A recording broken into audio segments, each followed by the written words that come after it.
ભરૂચના ઝઘડિયામાં દુષ્કર્મનો ભોગ બનેલ 10 વર્ષીય બાળકી તાજેતરમાં મોતને ભેટી છે. બાળકીના મોત બાદ એક પછી એક નેતાઓના આ મામલે નિવેદન સામે આવી રહ્યા છે.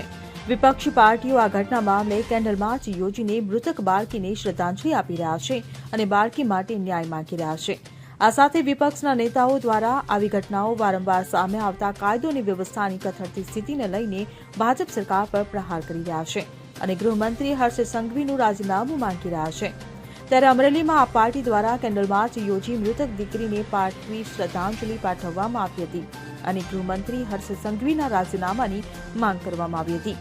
મળતી માહિતી મુજબ અમરેલીમાં રાજમાર્ગો પર આ પાર્ટી દ્વારા કેન્ડલ માર્ચ યોજાઈ હતી, જેમાં આપના કાર્યકરોએ મૃતક દીકરીને શ્રદ્ધાંજલિ પાઠવી હતી. આપ કાર્યકરોએ ગૃહમંત્રી ફાંકા ફોજદારી બંધ કરોના બેનરો પ્લેકાર્ડ સાથે કેન્ડલ માર્ચ યોજી હતી, જેમાં આપ પાર્ટી દ્વારા ગૃહમંત્રી પર પ્રહાર કરતા દુષ્કર્મના આરોપીઓને ફાંસીની સજાની માંગણી કરવામાં આવી હતી. Bureau report CN24 news. હવે જુઓ દેશ દુનિયાની તમામ ખબરો તમારી આંગળીના ટેરવે. ઉઠાવો મોબાઈલ અને Google Play Store પરથી ડાઉનલોડ કરો અમારી CN24 ન્યૂઝ મોબાઈલ એપ.